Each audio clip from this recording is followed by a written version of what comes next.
అత్తగారి కథలు పార్ట్ 21 శుచి శుభ్రత రచయిత్రి ఎల్వి జయగారు సమర్థ్ తల్లిదండ్రులు రాధ మాణిక్యాలరావు పల్లెటూళ్ళలో పుట్టి పెరిగినవాళ్లు.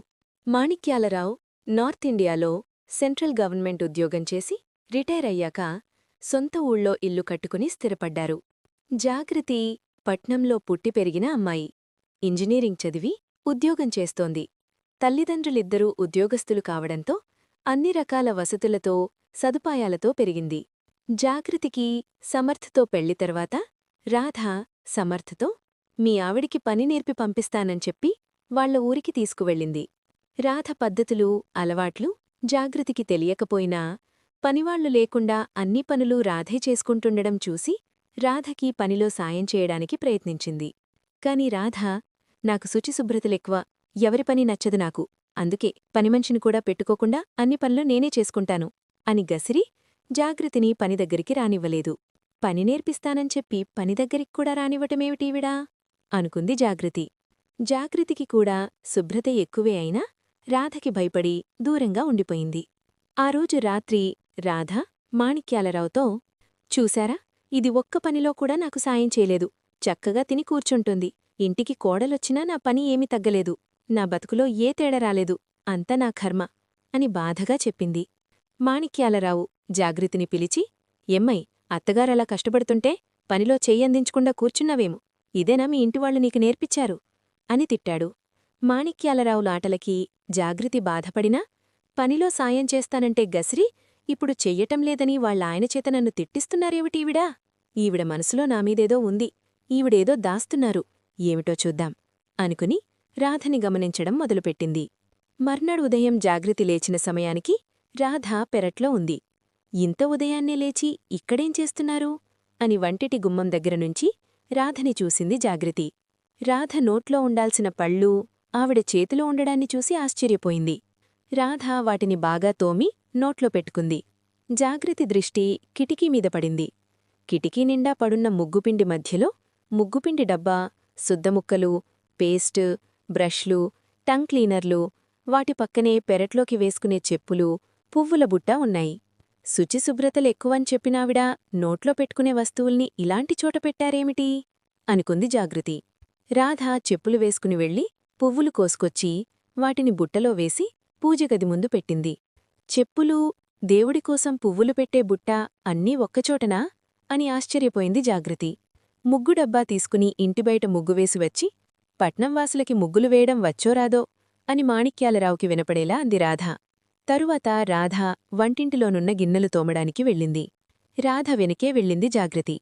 రాధ గిన్నెల్ను ముందు విమ్ సబ్బుతో తోమి, కడిగి తరువాత బట్టలుతికే రిన్ పౌడర్తో తోమింది. మళ్లీ కడిగిన గిన్నెలలో పాలు కాచి కాఫీ కలిపి మాణిక్యాలరావుకిస్తూ, ఇలా మిలమిలా మెరిసేటట్టు గిన్నెలు తోమగల్దా ఈ పట్నమావిడా అంది.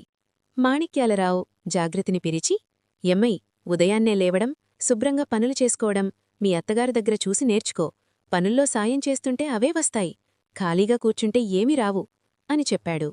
నన్ను చూసి నేర్చుకోవడం కూడానా, అది నా మాటే వినటంలేదు, చదువుకున్నానన్న పొగరు దానికి అని చెప్పింది రాధ. మాణిక్యాలరావు జాగృతిని చిరాకుగా చూసి, పోని నువ్వు దగ్గరుండి నేర్పిచ్చు, నేర్చుకుంటుందేమో చూద్దాం అన్నాడు రాధతో. జాగృతి, ఈవిడి దగ్గర నేనేం నేర్చుకోవాలి, ఉదయాన్నే లేచి ఎవరికీ కనపడకుండా కట్టుడు పళ్ళు తోమడం నేర్చుకోవాలా, లేక బట్టలుతికే రిన్ పౌడర్తో గిన్నెల్ను తోమడం నేర్చుకోవాలా, అసలా పొడి పొరపాటున కడుపులోకి వెళితే ఏమవుతుందో ఈవిడికి తెలీదేమో అనుకుంది జాగృతి. రాధ తర్వాత ఉతకాల్సిన బట్టల్ను తీసుకెళ్తుంటే జాగృతి రాధ వెనకే వెళ్ళింది. గిన్నెలనే రిన్తో శుభ్రం చేసినావిడ బట్టల్నెలా ఉతుకుతుందోనని చాటునుంచి చూసింది. 10 చెంచాల రిన్లో బట్టల్ని నానబెట్టి తనని ఎవరూ చూట్టంలేదని నిర్ధారించుకుని నల్లరంగు హెయిర్డే తీసి జుట్టుకి రాసుకుంది. ఓహో, ఇందుకా ఎవరికీ కనపడని చోటికి వచ్చి బట్టల్ని ఉతుకుతున్నారీవిడా, ఇలాంటివన్నీ నాకు తెలియకూడదని నన్ను దగ్గరికి రానివ్వటం లేదేమో అనుకుంది జాగృతి. జుట్టుకి డై వేసుకోవటం అయ్యాక రాధ బట్టల్ని చేతితో ఉతికి వాటిని పిండకుండా దండంమీద వేసి స్నానానికి వెళ్ళింది. వాషింగ్ మెషీన్ కొనుక్కోవచ్చు కదా, ఇంత కష్టపడడం ఎందుకు, ఉతికిన బట్టల్ని పిండకుండా వదిలేశారేమిటి, ఆ బరువుకి దండం తెగి పడిపోతే ఏం చేస్తారు అనుకుంది జాగృతి. రాధ స్నానం చేసి వచ్చి ఉతికిన బట్టల్ని డాబామీదికి తీసుకెళ్లి అక్కడున్న దండాన్ని రెంతో తుడిచి మడతలు పడకుండా బట్టలన్నింటినీ ఆరేసింది. రాధ పనితీరుకు జాగృతి ఆశ్చర్యపోతూ బట్టలకి క్లిప్పులు మర్చిపోయారా ఈవిడా అనుకుంది. రాధ మళ్ళీ ఎవరూ తనని చూడటం లేదని నిర్ధారించుకుని తన జుత్తుని విప్పి ఆరబెట్టుకుంది. పైపైన కనపడే వెంట్రుకలకు మాత్రమే డైవేసుకుని లోపల వెంట్రుకల్ని తెల్లగానే రాధ వదిలేయడాన్ని జాగృతి గమనించింది. బట్టలకి క్లిప్పులు పెట్టడం మర్చిపోలేదన్నమాట. అవి ఆ సమయంలో ఈవిడ జుట్టుని ఎవరూ చూడకుండా ఆరబెట్టుకుందన్నమాట అనుకుంది జాగృతి.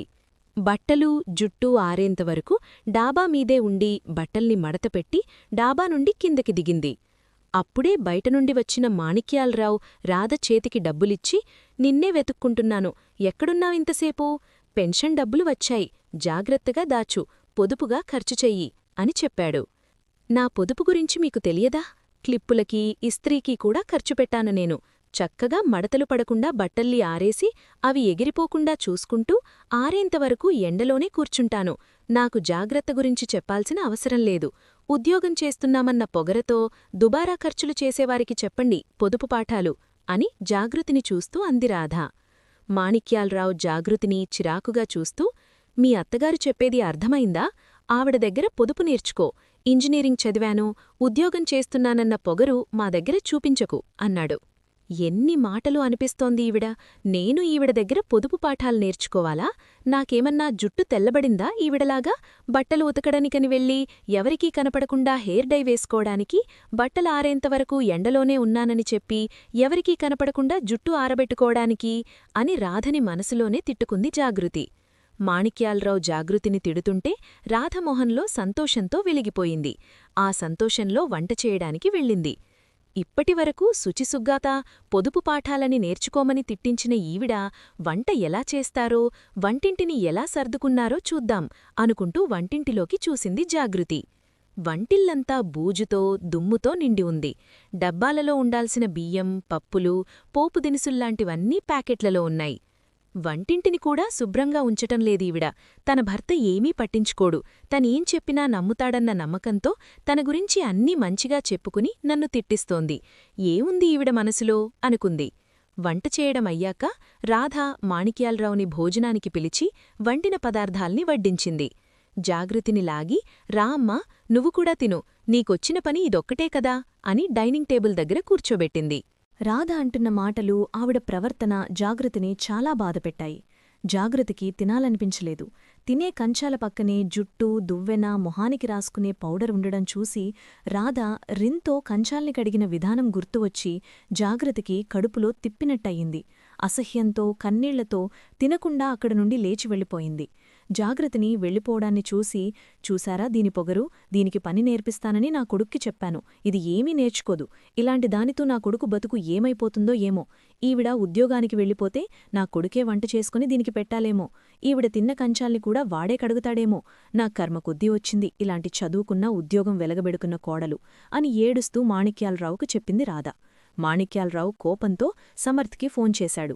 మీ ఆవిడ ప్రవర్తన బాగులేదు, ఎవరి మాట వినదు, ఏ పని రాదు, మీ అమ్మ నేర్చుకోమని చెప్తున్నా నేర్చుకోవడం లేదు, ఒక్క పనిలో కూడా సాయం చేయలేదు, మీ అమ్మ కష్టపడి వండి పెడితే అది కూడా తినకుండా వెళ్ళిపోయింది, పెద్దగాళ్లంటే గౌరవం లేదు, ఇలాంటి దానితో నువ్వు బతకలేవు, ఈ పిల్లని వాళ్ళమ్మ దగ్గరికి పంపించేయాలని నిర్ణయించుకున్నాం, ఉద్యోగం మానేసి పనులు నేర్చుకుని వస్తే ముని దగ్గరికి వస్తుంది, లేదంటే ఇక ఆ అమ్మాయిని మర్చిపో అని చెప్పాడు. రాధ కూడా ఫోన్ తీసుకుని, నీకీ పిల్ల సరైనది కాదని నేను ముందు నుండి చెప్తున్నాను, నువ్వు వినలేదు, చక్కగా ఇంటి పనులు చేసుకుని ఇంకో పిల్లనిచ్చి పెళ్లి చేస్తాన్నీకు అని చెప్పింది. రాధ గురించి జాగృతికి పూర్తిగా అర్థమైంది. ఏ ఉద్దేశంతో తనతో అలా ప్రవర్తించిందో తెలిసింది. ఉద్యోగం ఎట్టి పరిస్థితిలోనూ మానకూడదని నిర్ణయించుకుంది.